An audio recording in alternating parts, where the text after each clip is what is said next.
Halo semuanya, perkenalkan aku Sanasya Syarafina dengan 3 digit NIM terakhir 047. Aku merupakan mahasiswi Teknologi Rekayasa Otomasi Sekolah Vokasi Universitas Diponegoro.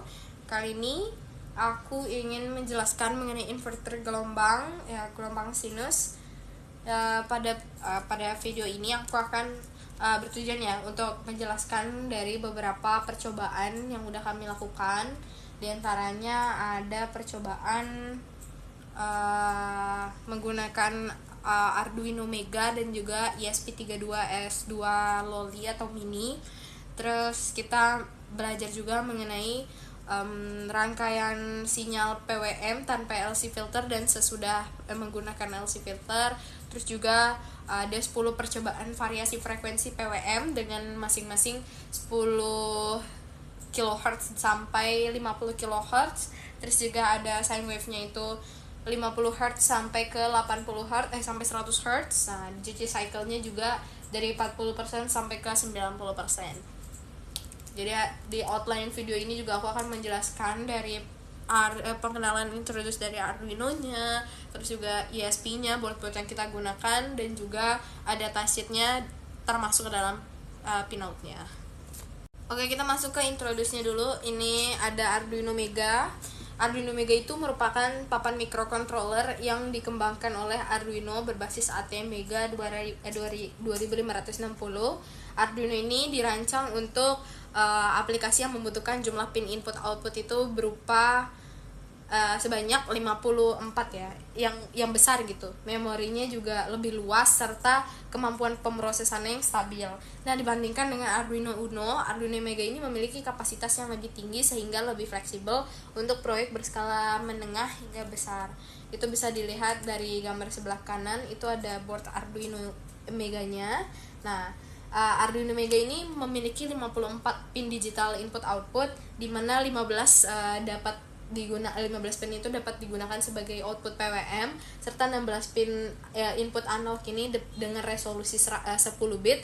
Itu jumlah pin yang banyak ya, sangat mendukung penggunaan berbagai sensor, aktuator, modul komunikasi, dan perangkat eksternal secara bersamaan tanpa memerlukan expander tambahan.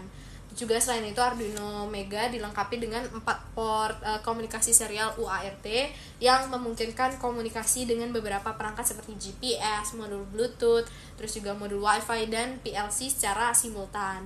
Dari sisi memori juga Arduino memiliki flash memory sebesar 256 KB, SRAM-nya itu 8 KB, dan EEPROM-nya itu 4 KB, hingga mampu menyimpan program yang lebih kompleks dan data yang lebih besar. Hal ini menjadikan Arduino Mega itu cocok untuk aplikasi yang menggunakan sistem kontrol industri sederhana, terus juga robotika atau data acquisition system. Nah, dan juga ada sistem otomasi berbasis microcontroller. Pada praktikum ini kita menggunakan Arduino Mega memberikan kemudahan dalam pemrograman karena didukung oleh Arduino IDE yang bersifat open source dan user friendly. Nah, bahasa pemrograman yang digunakan juga berbasis C atau C++, jadi bahasa yang familiar untuk kita belajar sehingga mudah dipahami oleh pemula maupun mahasiswa seperti mahasiswa teknik.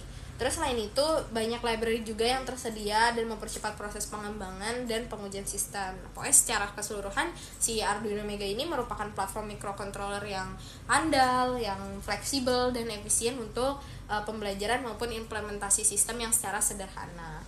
Keunggulan utama Arduino sih ada terletak pada jumlah pin yang banyak, kapasitas memorinya besar, serta kemampuan komunikasi yang lebih lengkap dibandingkan papan Arduino lainnya. Cuman kekurangannya ada di salah satunya di bentuk ya, si Arduino Mega ini memang terbilang jauh lebih besar ya dibandingkan papan microcontroller yang lainnya, yang ini dapat menghambat pembuatan atau menghambat dari kalau membutuhkan sistem yang lebih compact dan juga kecil, kita membuat program di mana sistemnya itu lebih compact, jadi Arduino Mega ini kurang efisien untuk digunakan. Sip masuk ke di sini ada pin out Arduino Mega. Nah, pin out Arduino Mega ini berfungsi sebagai antarmuka utama antara microcontroller ATM Mega 2560 dengan perangkat eksternal seperti sensor, aktuator, modul komunikasi. Setiap pin ini memiliki fungsi dan karakteristik yang berbeda sesuai dengan jenis sinyal yang digunakan. Seperti contohnya ada di gambar sebelah kiri, dan juga ini aku dapatkan dari datasheet yang bisa diakses di internet, tabel yang sebelah kanan. Pin ini yang pertama itu ada pin referensi dan control system. Pin IO-REF ini berfungsi sebagai referensi tegangan referensi dari logika digital yang digunakan oleh si boardnya itu, yaitu 5 volt. Nah, pin ini penting untuk kompatibilitas shield agar dapat menyesuaikan level tegangan kerjanya. Nah, pin reset juga digunakan untuk menginisialisasi ulang sistem Arduino, yaitu menghentikan program yang sedang berjalan dan menjalankan ulang dari awal. Pin ini umumnya digunakan pada rangkaian eksternal yang membutuhkan reset otomatis. Selanjutnya ada pin catu daya atau power pins. Nah, pin catu daya ini ada berbagai jenis ya. Yang pertama itu ada plus 3,3 volt, dimana menyediakan tegangan 3,3 volt yang biasanya digunakan untuk modul komunikasi atau sensor yang bertegangan rendah. Terus ada pin plus 5 volt merupakan sumber tegangan utama dari Arduino Mega untuk rangkaian eksternal. Terus pin GND atau ground berfungsi sebagai referensi 0 volt dan harus terhubung dengan ground perangkat lain agar sistem bekerja dengan stabil.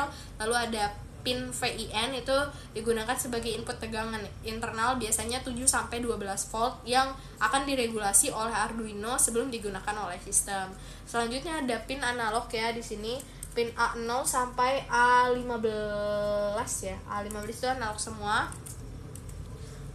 Pin analog ini merupakan Arduino ini memiliki 16 pin analog dari A0 sampai ke A15. Pin ini berfungsi untuk membaca sinyal analog dari sensor seperti suhu, cahaya, tekanan, atau potensiometer. Sinyal analog yang masuk akan dikonversi oleh ADC 10 bit. Analog to DC converter, sehingga menghasilkan nilai digital antara 0 hingga 1023. Selain sebagai sinyal input analog, pin A0 sampai 15 juga dapat difungsikan sebagai GPIO untuk jika diperlukan ya. Terus selanjutnya ada keunggulan pin analog dari Arduino Mega. Nah, jumlah pin analog ini yang banyak menjadi keunggulan utama dari Arduino Meganya dibandingkan tipe Arduino Uno atau Arduino yang lainnya.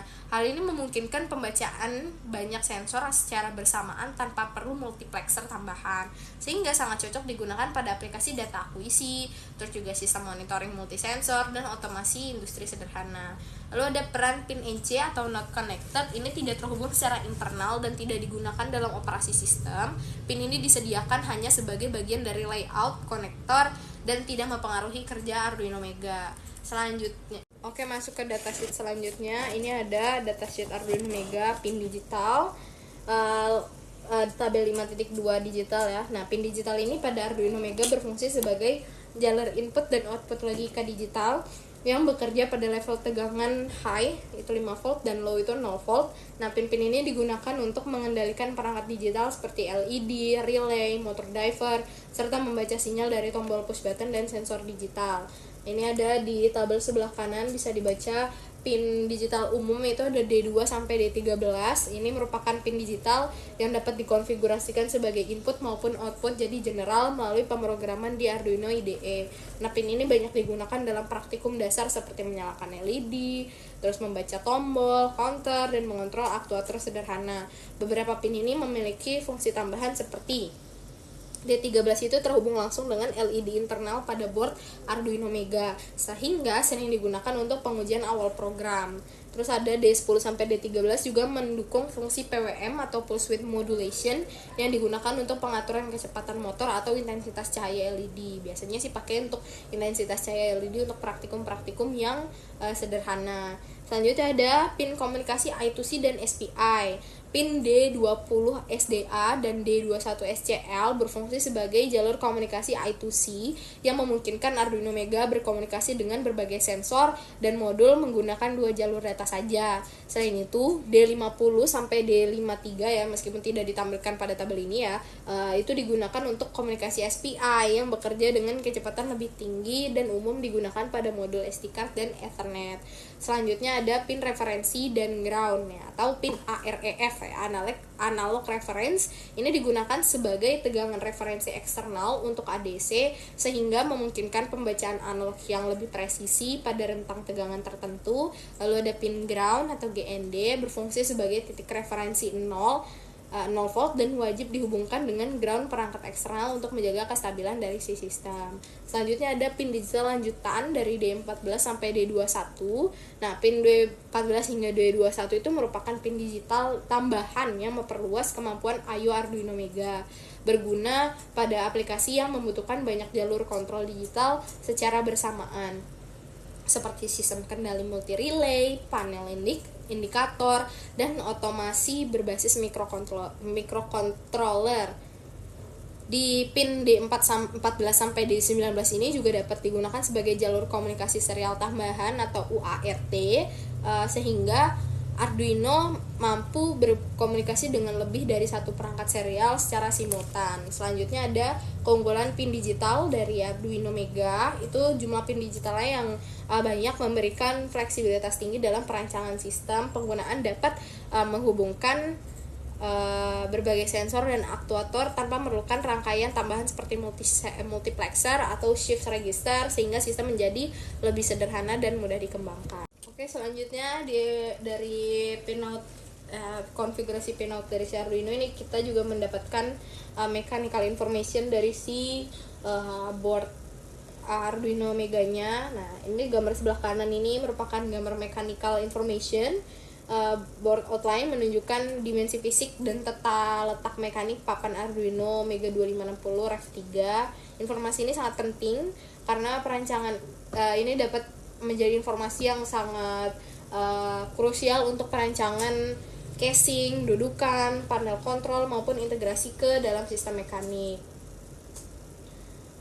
Ya, oke, gambar sebelah kanan bisa dilihat dulu ya. Itu merupakan gambar dimensi papan Arduino Mega, di mana di sini terlihat bahwasanya memiliki panjang sekitar 99 mm dan lebarnya 53 mm.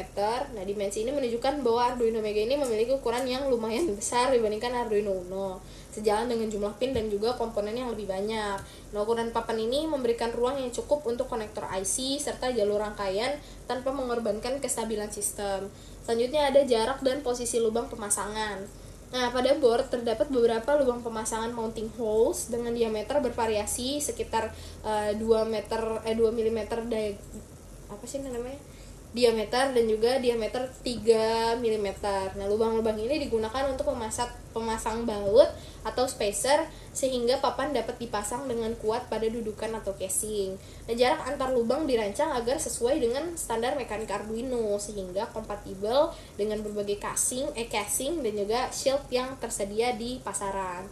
Selanjutnya ada bentuk kontur papannya. Nah, kontur papan Arduino ini tidak sepenuhnya persegi panjang ya. Dapat dilihat bahwasanya memiliki bagian sudut yang terpotong dan lekukan tertentu. Nah, desain ini dibuat untuk menyesuaikan posisi konektor USB, jack power, terus deretan pin pin headernya, sehingga memudahkan akses dan pemasangan komponen tambahan tanpa mengganggu struktur mekanik. Selanjutnya ada tinggi area dari konektornya. Pada sisi kanan papan terlihat tingginya sekitar 33 mm yang menunjukkan bahwa batas area konektor dan komponen tertentu. Nah, informasi ini penting untuk memastikan tidak terjadi benturan dengan dinding casing atau komponen mekanik lain ketika Arduino Mega dipasang dalam ruang terbatas. Nah, fungsinya mechanical ini tuh untuk apa sih? Itu untuk salah satunya kita bisa tahu ukuran yang pasti untuk mendesain dari casing atau panel kontrol. Kita juga bisa menentukan posisi dari baut dan juga spacernya, dan kita bisa menghindari kesalahan ukuran saat fabrikasi mekanik dan juga memastikan sistem lebih rapih dan kokoh.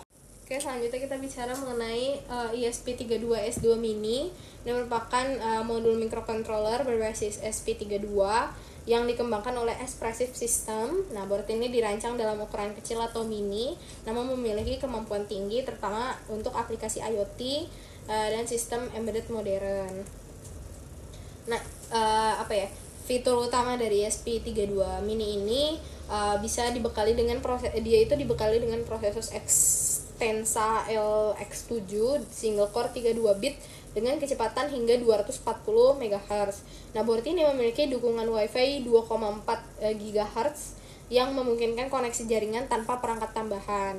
Nah, selain itu, ESP32 ini telah dilengkapi dengan USB OTG natif sehingga dapat langsung diprogram dan berkomunikasi dengan komputer tanpa konverter USB to serial eksternal. Nah, fitur lainnya yang mendukung kinerja board ini ada GPIO-nya hingga kurang lebih 43 pin, itu tergantung dari variannya. Terus ada ADC-nya itu 12 bit, terus juga ada touch sensor kapasitifnya, terus bisa untuk PWM, SPI, I2C, dan juga UART, dan juga modenya hemat daya atau deep sleep. Nah, kita bicara mengenai sedikit pinout-nya itu, yang salah satu pinout yang yang khusus dari, bukan khusus, yang krusial dari, yang pasti ada di pinout ESP32 mini ini, beberapa komponen utamanya, salah satunya ada power pin itu 5 volt dari pakai Vibus atau USB, terus juga 3,3 volt dan juga ground, terus juga ada GPIO-nya digunakan sebagai input output digital dan dapat dikonfigurasi untuk berbagai fungsi peripheral, dan juga ada ADC pin-nya untuk pembacaan sinyal analog dari sensor, terus ada UART, I2C dan SPI itu digunakan untuk komunikasi data dengan modul eksternal.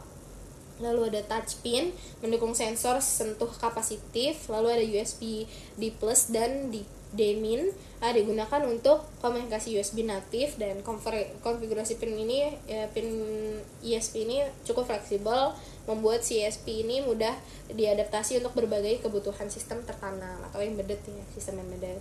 Lanjutnya, kelebihan dari ESP32 mini ini, satu, ukurannya dia kecil dan ringkas sehingga cocok untuk perangkat yang ruangnya itu terbatas. Terus yang kedua, dia udah Wi-Fi integrated, dimana dia tidak membutuhkan modul tambahan, dan juga USB natif, jadi mempermudah proses pemrograman dan juga debugging.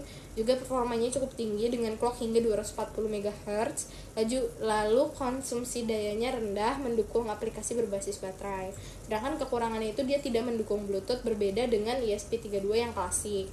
Terus juga dia memiliki single core sehingga kemampuan multitaskingnya lebih terbatas, dan juga jumlah pinnya terbatas pada board mini meskipun chip aslinya mendukung banyak GPIO. Dan tegangan kerjanya 3,3 volt sehingga perlu level shifter untuk perangkat yang 5 volt. Dan pengaplikasiannya sih banyak ya, ada di sistem IoT dan smart device, sistem monitoring sensor jarak jauh, terus juga perangkat USB HID seperti keyboard atau mouse custom, terus otomasi rumah atau smart home, dan juga ada wearable device dan proyek embedded berukuran kecil.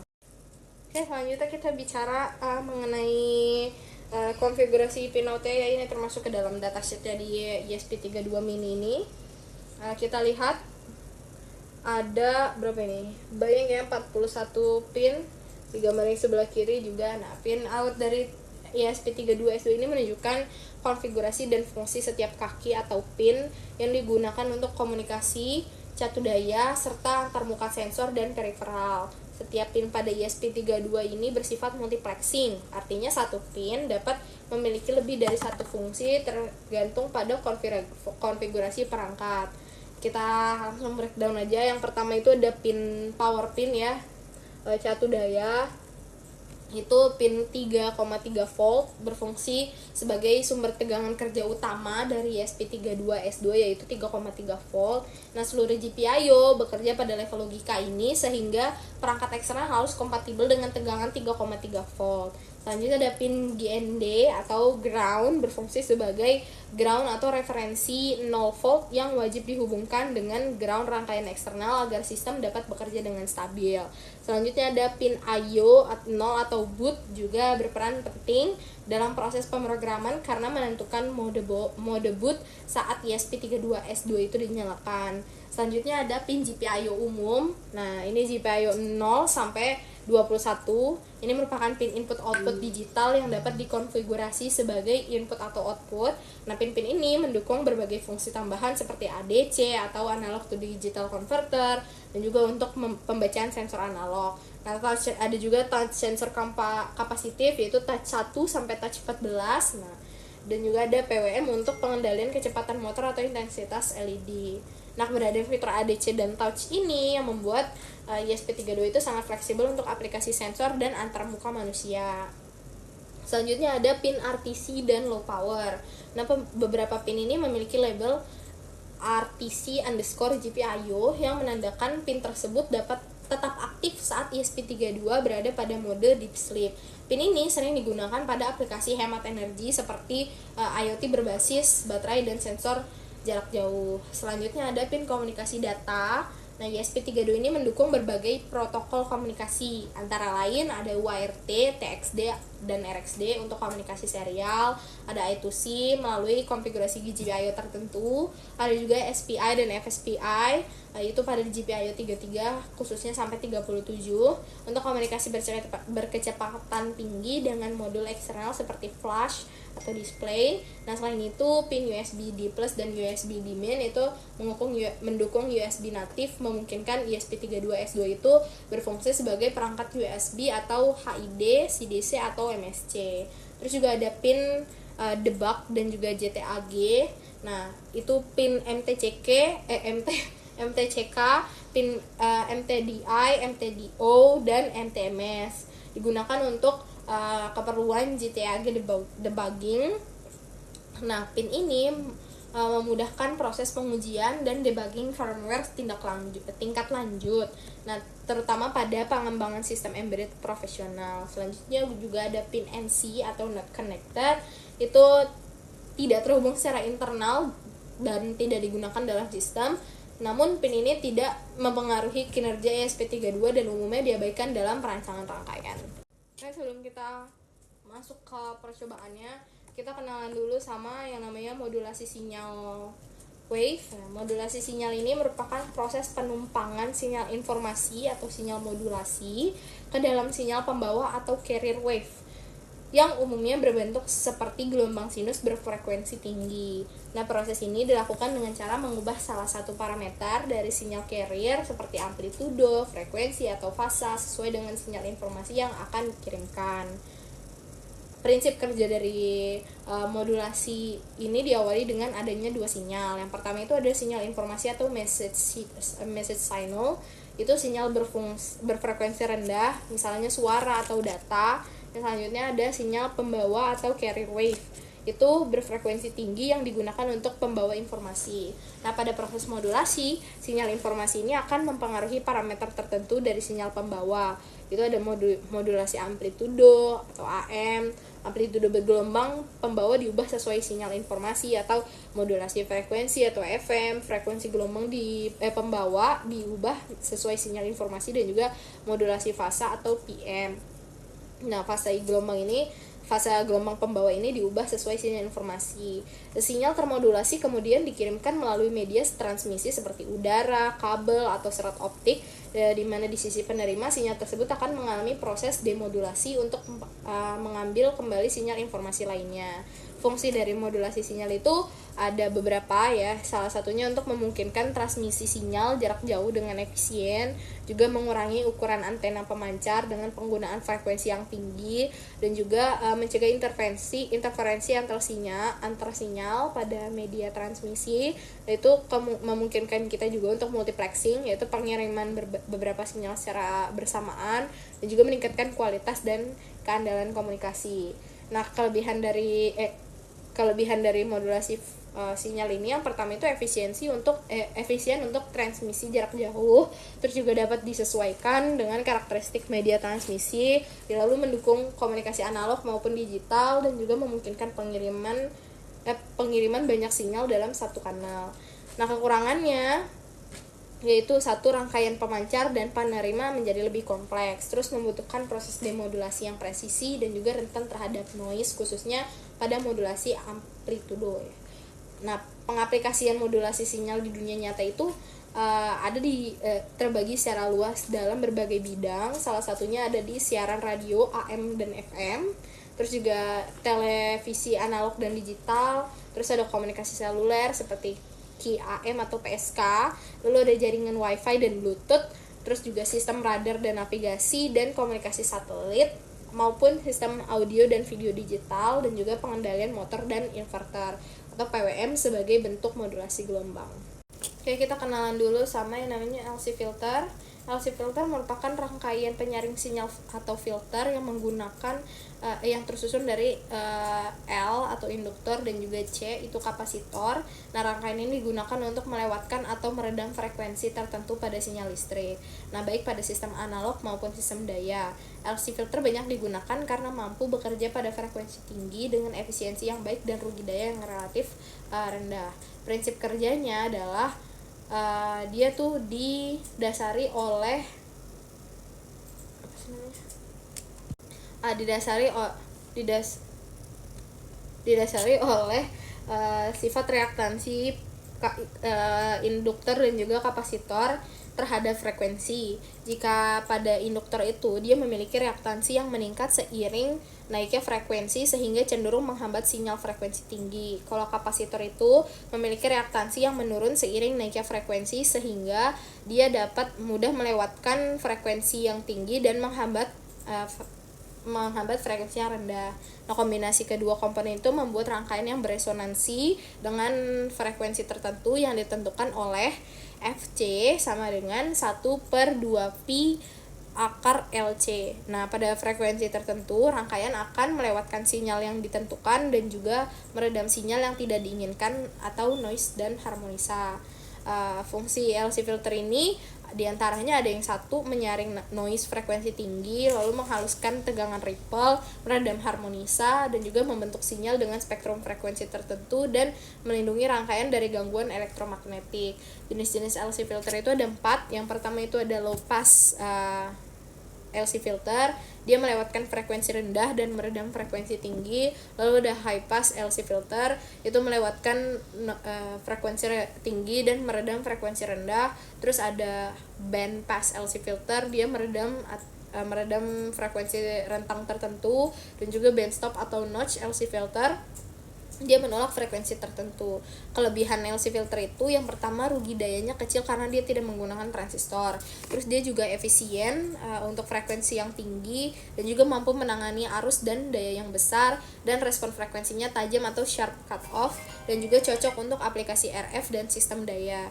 Kekurangan LC filter diantara lain ada ukuran induktornya relatif besar, harganya lebih mahal dibanding RC filter, sensitif terhadap toleransi komponen, dan dapat menimbulkan resonansi berlebih atau ringing. Pengaplikasian LC filter di dunia nyata itu yang pertama ada catu daya switching atau XMPS untuk meredam ripple, juga ada inverter dan VFD untuk mengurangi harmonisa, lalu ada radio dan komunikasi RF, ada audio amplifier, terus filter output PWM motor, dan juga sistem tenaga listrik dan UPS. Oke, ini gelombang sebelum kena filter dengan frekuensi 50, PWM frekuensinya 25 dan duty cycle-nya 50. Oke, masuk ke hasil pembahasan dari percobaan tersebut. Percobaan tadi bertujuan untuk membuat program microcontroller yang mampu menghasilkan modulasi sine wave berbasis PWM dengan variasi frekuensi PWM, frekuensi sine wave, dan duty cycle. Nah, sinyal keluaran diamati menggunakan osiloskop Baiken sebelum dari LC filter. Nah, prinsip percobaannya, microcontroller ini menghasilkan sinyal SPWM atau sinusoidal PWM, di mana nilai duty cycle PWM itu diubah secara periodik menggunakan referensi gelombang sinus. Nah, frekuensi PWM ini berfungsi sebagai frekuensi carrier, sedangkan frekuensi sine wave itu berfungsi sebagai frekuensi sinyal informasi. Nah, LC filter ini akan digunakan untuk meredam komponen frekuensi tinggi PWM dan mengekstrasi sinyal sinusoidal. Ini kan sudah tadi ditunjukkan dengan percobaan tanpa LC filter. Pada pengujian awal, sinyal diukur sebelum LC filter. Nah, sehingga bentuk gelombang yang telah mati masih berupa PWM termodulasi sinus. Hasil pengamatan menggunakan osiloskop menunjukkan bahwa sinyal itu masih mengandung komponen frekuensi tinggi. Pada osiloskop terdeteksi frekuensi dominan sekitar 13,5 kHz yang menunjukkan bahwa sinyal PWM belum sepenuhnya teredam karena belum melewati LC filter. Hal ini merupakan kondisi yang wajar karena sinyal masih mengandung carrier PWM dan harmonisa. Untuk frekuensinya, berdasarkan pengamatan time based oscilloscope, skala waktunya itu adalah 4 ms per kotak dengan jumlah kotak untuk satu periode bergelombang itu 5 kotak. maka periode sinyal dapat dihitung sebagai T sama dengan 5 kali 4 atau sama dengan 20 ms, sehingga frekuensi sinyalnya adalah F sama dengan 1 per T atau 1 per 20 atau sama dengan 50. Hasil ini menunjukkan bahwa frekuensi sine wave yang dihasilkan telah sesuai dengan nilai yang diprogram, meskipun bentuk gelombang itu belum sinus murni karena masih terdapat komponen dari si PWM. Pengaruh variansi frekuensi PWM ini jauh lebih tinggi ya, dipilih frekuensi PWM ini dipilih agar jauh lebih tinggi dibandingkan frekuensi sine wave. Semakin tinggi frekuensi PWM, maka semakin mudah LC filter meredam carrier dan menghasilkan sinyal sinus yang lebih halus. Namun sebelum LC filter, frekuensi tinggi ini masih terlihat jelas pada osiloskop seperti ripple atau switching noise.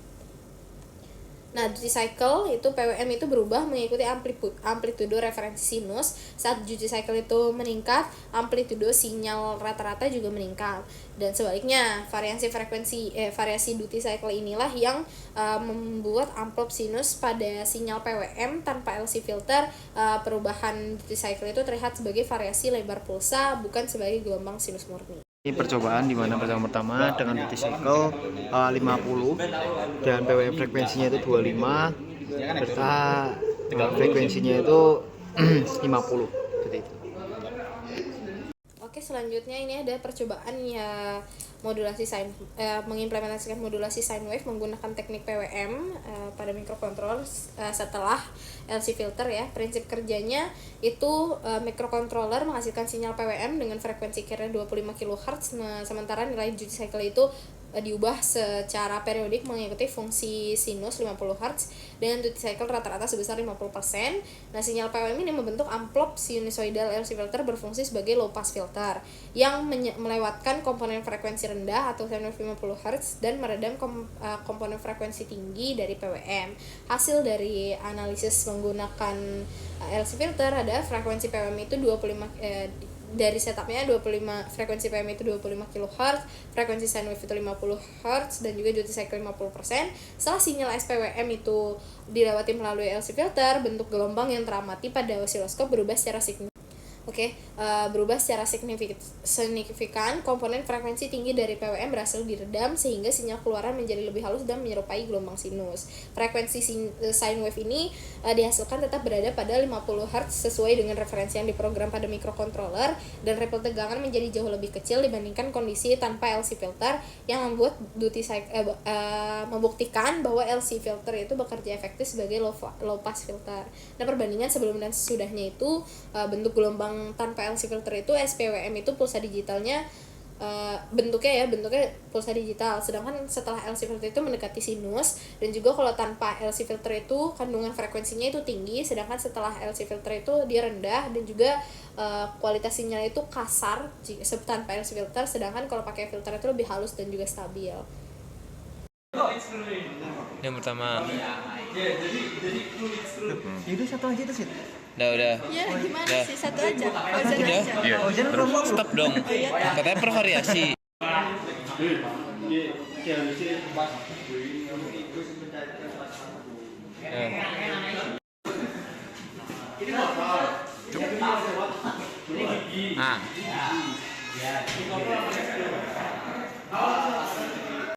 Frekuensi 25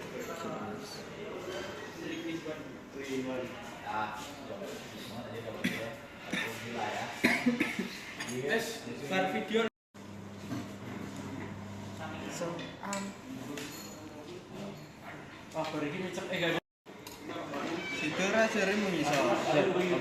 kerja nggak balik jelas kok Kita ada kerja nggak balik Apa dah ini?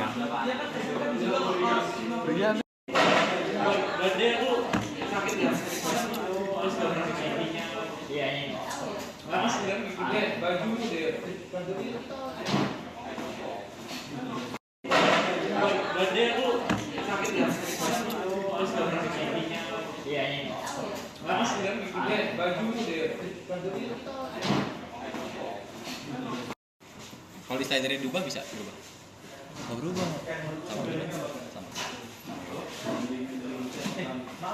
Oke, berdasarkan 10 percobaan yang sudah dilakukan, ada penggunaan 10 penggunaan sine wave menggunakan Wemos ESP Lolin 32S2 Mini.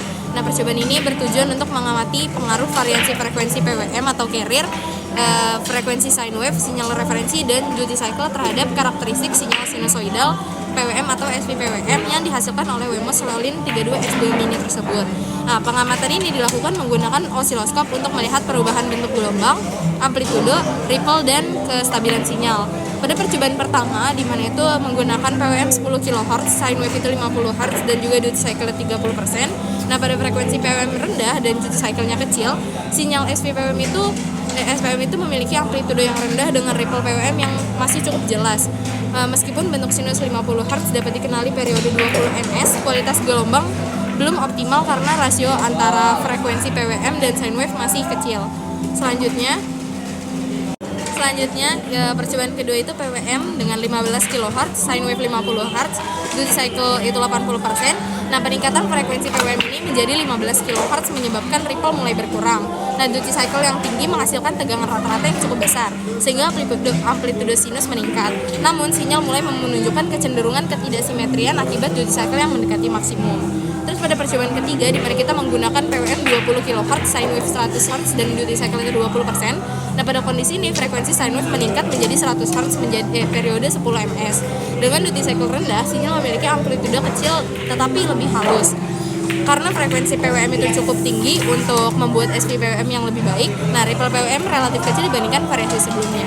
Pada percobaan yang keempat, di mana kita menggunakan PWM 25 kHz dan sine wave itu 100 Hz, duty cycle 80%. Nah, kombinasi frekuensi PWM tinggi dan duty cycle yang besar menghasilkan sinyal dengan tegangan rata-rata tinggi dan bentuk sinus yang cukup jelas.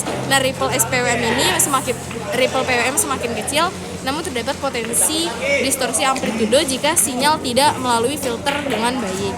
Nah, PWM 25 kHz, ya, percobaan yang kelima itu kita pakai PWM yang 25 kHz dan sine wave itu 50 Hz, di mana duty cycle dipakai 25%. Nah, pada kondisi ini frekuensi PWM tinggi menghasilkan gelombang SPWM yang stabil dan halus. Meskipun duty cycle-nya rendah, amplitude sinyal relatif kecil, tetapi kualitas sinus 50 Hz itu sangat baik dan mudah difilter menggunakan LC filter. Terus pada percobaan yang keenam atau PWM 30 kHz, sine wave 50 Hz, duty cycle 70%, ada peningkatan frekuensi PWM menjadi 30 kHz sehingga dia semakin menekan ripple dari PWM-nya itu sendiri.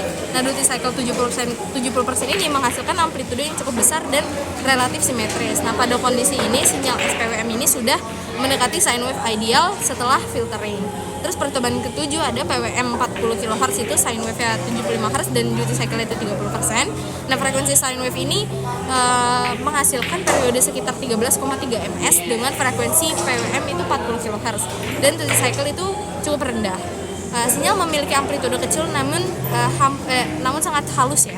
Nah, ripple PWM ini hampir tidak terlihat, menandakan bahwa rasio carrier terhadap sine wave itu sangat baik. Terus pada percobaan ke-8 itu ada PWM 40 kHz dan sine wave itu 75 Hz dan duty cycle 85%. Duty cycle tinggi pada frekuensi PWM 40 kHz menghasilkan tegangan rata-rata yang cukup tinggi dengan bentuk sinus yang masih stabil. Nah, ripple ya sangat kecil, tetapi pada duty cycle besar terdapat kecenderungan puncak gelombang mendekati saturasi. Terus pada percobaan yang ke-9 itu di mana menggunakan PWM itu 75 kHz dan sine wave itu 30 Hz dan duty cycle-nya itu 30%. Frekuensi PWM itu sangat tinggi, menghasilkan SPWM yang paling halus di antara semua variasi. Nah, frekuensi sine wave rendah itu 30 Hz memiliki periode panjang kurang lebih ya 33 ms sehingga bentuk sinus sangat jelas. Nah, duty cycle rendah membuat amplitude itu kecil, namun sinyal sangat bersih dari ripple. Pada percobaan terakhir, percobaan yang ke-10, itu digunakan PWM 75 kHz, sine wave itu 80 Hz dan duty cycle itu 80%. Nah, pada variasi terakhir ini kombinasi PWM sangat tinggi dan duty cycle besar menghasilkan sinyal dengan amplitude dan ripple yang paling minimal. Nah, tapi frekuensi sine wave 80 Hz terlihat stabil dan bersih. Nah, kondisi ini menunjukkan performa optimal SPWM 32S2 dalam menghasilkan SPWM berkualitas tinggi. Berdasarkan percobaan dapat disimpulkan bahwa semakin tinggi frekuensi PWM, maka semakin kecil ripple dan semakin halus sinyal SPWM yang dihasilkan. untuk frekuensi sine wave-nya, frekuensi sine wave itu mempengaruhi periode gelombang, namun tidak mempengaruhi amplitudenya secara langsung. Sedangkan duty cycle itu menentukan besar amplitude dan tegangan rata-rata. Nah, duty cycle terlalu tinggi berpotensi untuk menimbulkan distorsi. Sedangkan kalau duty cycle-nya terlalu kecil akan menghasilkan amplitudenya terlalu kecil. Sedangkan kinerja ESP32 ini sangat stabil pada frekuensi PWM tinggi atau lebih dari 25 kHz yang menjadikannya ideal untuk pembangkitan sine wave digital. Dari 10 percobaan yang dilakukan, dapat disimpulkan bahwa kombinasi frekuensi PWM tinggi dan duty cycle yang tepat menghasilkan kualitas sinyal SPWM yang terbaik. Nah, Wemos Lolin ini mampu menghasilkan sinyal sinus yang bisa didapatkan dari 10 percobaan tersebut hampir sempurna dari bentuk grafik dan juga bentuk sinyal dan juga dari nilai amplitude serta nilai ripple yang sangat kecil. Oke, berdasarkan percobaan yang sudah dilakukan dari penggunaan PWM sebelum LC filter dan setelah LC filter, dapat disimpulkan bahwa penggunaan LC filter ini membantu menstabilkan dari tegangan dari sinyal PWM, di mana di situ dapat disimpulkan bahwasanya sinyal SPWM itu lebih baik untuk bisa diatur menggunakan frekuensi dari sine wave, frekuensi PWM dan juga nilai duty cycle-nya. Harapannya dari video ini teman-teman bisa belajar mengenai banyaknya variasi dari PWM dan pengaturan PWM tergantung dari frekuensinya dan bagaimana cara menentukan nilai frekuensi sine wave, nilai duty cycle dan juga nilai frekuensi PWM yang paling baik untuk menghasilkan sinyal sine PWM atau SPWM itu yang paling baik. Bye, see you guys on the next video. Bye. Ya semuanya teman-teman, kali ini aku mau ngejelasin bagian pembuatan dari si cursor AI-nya, cara kita nge-promnya gimana, cara membuatkan codingan itu seperti apa. Pertama itu lebih baiknya itu kalian buka folder baru, folder kosongan, misalnya SPE1 ya, untuk penyimpanan si codingannya nanti berupa main.c, GUI dan yang lain-lainnya, readme. Ini kita buka aja cursor AI-nya, kita Ctrl N yang window, sorry. Kita buka, ini aja, open folder. Nah ini nanti kita foldernya yang kita udah buat tadi, kita select aja foldernya. Nah dia akan membuka folder baru ya, lihat di sebelah kirinya sini. Nah di sini ini seperti tadi kita sudah pastikan bahwasannya kita di extension nih, kita buka sini extension, kita cari platform IO IDE-nya kita sudah terinstall dan juga sudah di enable. Kita langsung aja ke text editor ya. Kita buka apa yang kita inginkan. Nah, di sini kan kita mau lihat dulu sinyal sine wave PWM tanpa LC filter. Nah, ini kita pakai board apa itu ditentukan dulu, apakah pakai ESP32 atau pakai Arduino Mega.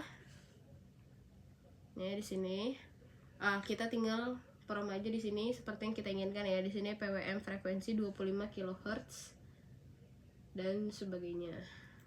Kita langsung buat aja, lakukan percobaan dan analisis sinyal PWM termodulasi sine wave menggunakan Arduino Mega 2560 ya, dengan parameter sebagai berikut. Itu pertama ada konfigurasi PWM-nya, itu 25 kHz. Ini saya cut. Oke, ini kan udah sesuai. Ini sih cara nge-prom itu bebas ya, apa yang kalian inginkan, karena itu cara kita menyuruh orang kan nggak pasti sama ya.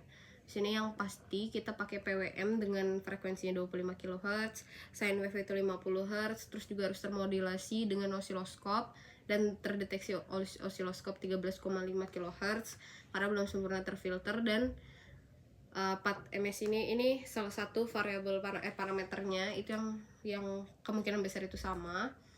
Terus yang pengaruhnya juga di sini untuk pengaturan dari duty cycle, pengaturan frekuensi itu bisa pakai GUI berupa interface. Ini kalau Kalau itu kita tambahkan aja ya. Buatkan GUI untuk program berupa interface slider yang mengatur besaran frekuensi dan duty cycle dalam bentuk persen dalam Python Kitty gitu ya. Dan langsung aja kita prompt. Nah, proses untuk membuat source code ini biasanya untuk di Cursor AI untuk prompt pertama itu dia kemungkinan besar akan take waktu yang cukup lama, jadi bisa ditinggal dulu. Salah satu waktu si AI ini lagi ngebuat ininya ya, ngebuat codingannya. Oke, ini sudah selesai ya codingannya. Nah, sebenarnya untuk codingan menggunakan editor AI ini bisa langsung kita suruh untuk langsung running, langsung build dan juga langsung upload. Cuman karena di sini posisinya saya tidak punya boardnya, jadi saya cuman kasih tunjuk main scene-nya aja. Jadi kalau misalnya mau langsung running, build dan juga upload, itu tinggal tambahin aja di prompt-nya build program, run program, dan upload program ke board menggunakan COM berapa, seperti itu ya. Nanti langsung dia keren sendiri. Dan harusnya kayak misal kita mau buat motor kita mau mengatur motor atau menjalankan motor gitu, itu tinggal prompt aja, jalankan motor dengan kecepatan sekian menggunakan komport berapa gitu, dan dia langsung ketika build program, run program, upload program, itu biasanya nanti setelah prompt selesai, kalian udah selesai dibuat ya codingannya, itu langsung bisa langsung motor itu langsung berputar atau langsung berjalan. Nah, ini kita buka dulu di sini. Kita lihat Arduino SPWM receiver ini merupakan main.c-nya.